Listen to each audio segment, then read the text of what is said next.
નમસ્કાર દોસ્તો, આજે આપણે વાત કરીશું જીવન વીમા પોલિસીઓ વિશે. માર્કેટમાં વિવિધ પ્રકારના લાઈફ ઇન્સ્યોરન્સ સ્કીમ જોવા મળે છે. આપણે એના વિશે આજે વાત કરીશું કે કેવા કેવા પ્રકારના લાઈફ ઇન્સ્યોરન્સ જીવન વીમા હોય છે અને એના પ્લસ માઇનસ શું છે એના વિશે આજે આપણે વાત કરીશું. સૌપ્રથમ વાત કરીએ કે કોઈ પણ વ્યક્તિ વીમો શા માટે લે છે. એ જીવન વીમો હોય કે હેલ્થ ઇન્સ્યોરન્સ હોય, એ શા માટે લે છે? આપણા જીવનની બે સંભાવનાઓ છે, કાં તો કાલે આપણે જીવિત હશું અથવા તો નહીં હોઈએ. આ બે સંભાવનાઓ પર કોઈ પણ વીમા કંપની કોઈ પણ વ્યક્તિને વીમો આપે છે, કારણ કે અહીંયા જે જોખમ છે એ આપણા જીવનનું છે અને આપણા જીવનનું જે મૂલ્ય છે એના આધારે કોઈ પણ વીમા કંપની આપણને વીમો આપી અને આપણે જીવનની સુરક્ષા આપે છે અને જેના બદલામાં આપણે મહિને 3 મહિને કે 6 મહિને કે વર્ષે અમુક પ્રીમિયમ ચૂકવતા હોઈએ છીએ. આપણા જીવનના આ આર્થિક નુકસાન સામે રક્ષણ મેળવવા માટે અને આપણા પરિવારને જે આર્થિક ધક્કો લાગે છે કોઈ પણ દુઃખદ ઘટના સમયે, જ્યારે ઘરમાં કોઈ મુખ્ય વ્યક્તિ જે કમાનાર હોય એનું અવસાન થાય ત્યારે પરિવારને જે આર્થિક ધક્કો લાગે છે, જે અસુરક્ષા અનુભવાય છે, એ અસુરક્ષાની સામે વીમો એ આપણને રક્ષણ પૂરું પાડે છે.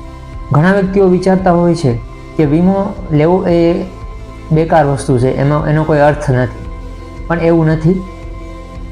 વીમો લેવો ખૂબ જ જરૂરી છે. જો તમે કુટુંબમાં કે પરિવારમાં માત્ર એક જ કમાનાર છો અને તમારા ઉપર અન્ય લોકો નિર્ભર છે, તો એવી સ્થિતિમાં તમારે તમારો સ્વાસ્થ્ય વીમો અને જીવન વીમો એ બંને હોવા ખૂબ જ જરૂરી છે. જો વાત કરીએ કે જીવન વીમો કયા વ્યક્તિએ લેવો જોઈએ, તો એવી વ્યક્તિ કે જે વ્યક્તિ ઘરમાં મુખ્ય કમાનાર છે અને મેરિડ છે, તેમજ એના ઉપર અન્ય લોકો નિર્ભર કરે છે, જેમ કે પરિવારના માતા પિતા હોય અથવા પત્ની હોય, બાળકો હોય.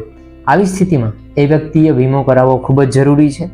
એ કોઈ પણ કંપનીનો વીમો હોય, કોઈ પણ લાઈફ ઇન્સ્યોરન્સ હોય, પણ એ વીમો એને આર્થિક રીતે સંકટ સમયે એના પરિવારને રક્ષણ પૂરું પાડશે, એટલે વીમો કરાવવો ખૂબ જરૂરી છે. હવે જે આ જીવન વીમો છે, લાઈફ ઇન્સ્યોરન્સ, એના કેટલા પ્રકાર છે એના વિશે આપણે વાત કરીએ છીએ. એક પ્રકાર હોય છે એન્ડોમેન્ટ પ્લાન, બીજો અન્ય પ્રકાર છે મની બેક પ્લાન, અને સૌથી પ્રખ્યાત આજના સમયમાં છે એ ટર્મ ઇન્સ્યોરન્સ છે, ટર્મ પ્લાન, અને એક પ્લાન હોય છે યુલિપ પ્લાન. આના વિશે આપણે થોડી વિગતે માહિતી મેળવી. એન્ડોમેન્ટ પ્લાન શું છે? એન્ડોમેન્ટ પ્લાન એ સામાન્ય રીતે તમારું જીવન કવર એટલે કે વીમો પ્લસ બચત, આ બંનેનું મિશ્રણ છે.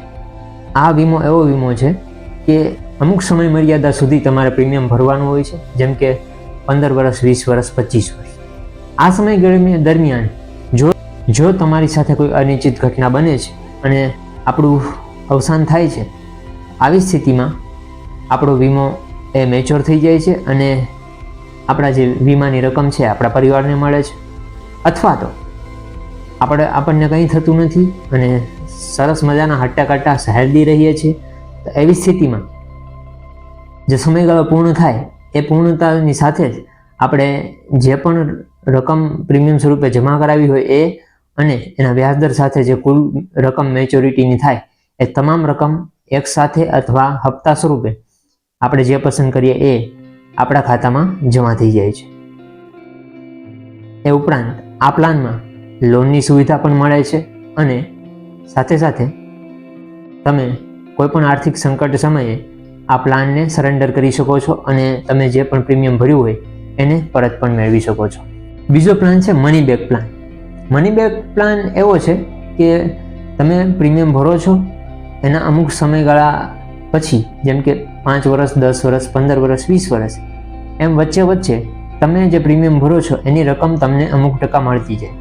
જેમ કે 5 વર્ષ સુધી તમે જે પ્રીમિયમ ભરો છો એમાંથી 20% રકમ તમને મળે છે.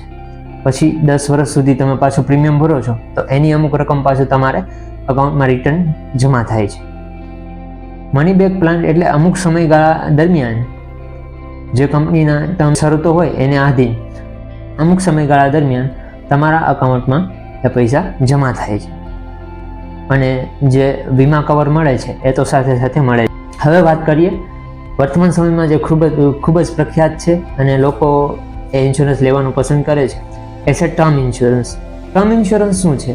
ટર્મ ઇન્સ્યોરન્સ એનો મોટામાં મોટો ફાયદો એ છે કે ઓછા પ્રીમિયમે વધુને મોટું વીમા કવર તમને મળે છે, પરંતુ આ એક નિશ્ચિત સમયગાળા માટેનો પ્લાન છે. જેમ કે મારી ઉંમર 25 વર્ષ છે, તો મારું વિચારવું છે કે 65 વર્ષ સુધી મારે વીમા કવર જોઈએ છે. તો 25 અને બીજા 65 વર્ષ એટલે ટોટલ 35 વર્ષ સુધી મને વીમા કવર મળશે અને એને અનુસાર મારે એ પ્રીમિયમ જે પણ નક્કી થશે એ વીમા કવરને આધારે મારે એ પ્રીમિયમ ચૂકવવાનું થશે. જેમ આપણે વાત કરીએ એમ ટર્મ પ્લાન એનું પ્રીમિયમ સૌથી ઓછું હોય છે અને વીમાનું કવર પણ સૌથી વધુ હોય છે.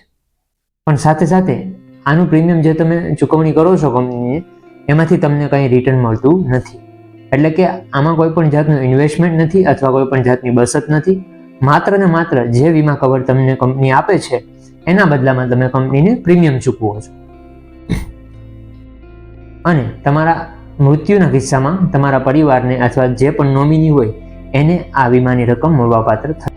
આ સાથે જ વિકલાંગતા વગેરે જેવા કિસ્સામાં જે પણ લાભ મળવાપાત્ર થતા હોય છે એ પણ પોલિસીની શરતો સાથે લાગુ પડતા હોય છે. હવે વાત કરીએ યુલિપ પ્લાન વિશે. યુલિપ પ્લાન શું છે? યુલિપ પ્લાન એ યુનિટ લિંક્ડ ઇન્સ્યોરન્સ પ્લાન છે, જેમાં વીમા કવરની સાથે સાથે તમારે ઇન્વેસ્ટમેન્ટ પણ થાય છે. ઇન્વેસ્ટમેન્ટના ઓપ્શન તરીકે તમે કોઈ પણ સિક્યુરિટી માર્કેટ હોય, મ્યુચ્યુઅલ ફંડ છે, કોઈ ડેપ્ટ મ્યુચ્યુઅલ ફંડ છે, સરકારી બોન્ડ છે વગેરે ઓપ્શન ઇન્વેસ્ટમેન્ટના હોય છે એ તમે પસંદ કરી શકો છો. અને જે પણ પ્રીમિયમ તમે ભરો છો એના જે રકમ વીમા કવર માટે ચૂકવવી પડતી હોય એ રકમ ચૂકવાશે, એ કંપની લેશે અને બાકીની જે વધેલી રકમ છે એ તમારું જે ઓપ્શન પસંદ કરેલો હશે એમાં રોકાણ થશે. એટલે આ છે યુલિપ પ્લાન, જેમાં વીમા કવરની સાથે સાથે તમારું રોકાણ પણ થાય છે. અને મેચ્યોરિટી જ્યારે આ વીમાની થાય છે, જે પણ સમયગાળો તમે નક્કી કરો છો 15 વર્ષ 20 વર્ષ, ત્યાર પછી જે રકમ તમને મળે છે એ રકમ એ આ જે રોકાણ છે એના રિટર્નની સાથે મળે છે, જે આ પ્લાનનો સૌથી મોટો ફાયદો છે. પરંતુ આ પ્લાનનું રિટર્ન ફિક્સ નથી હોતું, કારણ કે માર્કેટના આધારે રોકાણ થતું હોવાથી, જેમ કે શેર માર્કેટમાં વગેરેમાં કંપની તમારા આ જે છે પ્રીમિયમના એક હિસ્સાનું રોકાણ કરતી હોવાથી રિટર્ન ફિક્સ હોતું નથી. પરંતુ 15 વર્ષ 20 વર્ષના અંતે તમને સારામાં સારું રિટર્ન મળી શકે છે. આ જે પ્લાન છે એમાં પ્રીમિયમ તમારે ઊંચું ચૂકવવું પડી શકે છે. તો સાથીઓ, આ આપણે જીવન વીમા કેટલા પ્રકારના હોય છે અને એના વિશે બેઝિક માહિતી મેળવી. હવે આપણે ડિટેલમાં આના વિશે વાત કરીશું. LIC કંપની જે છે એના કઈ રીતના પ્લાન છે અને એ પ્લાનમાં આપણે કઈ રીતે અનુકૂળતા આવી શકે છે એના વિશે આપણે ડિટેલમાં વાત કરીશું આગળના વિડીયોમાં. જો માહિતી પસંદ આવી હોય તો વિડીયોને લાઈક કરો, શેર કરો, સબસ્ક્રાઈબ કરો. Thank you.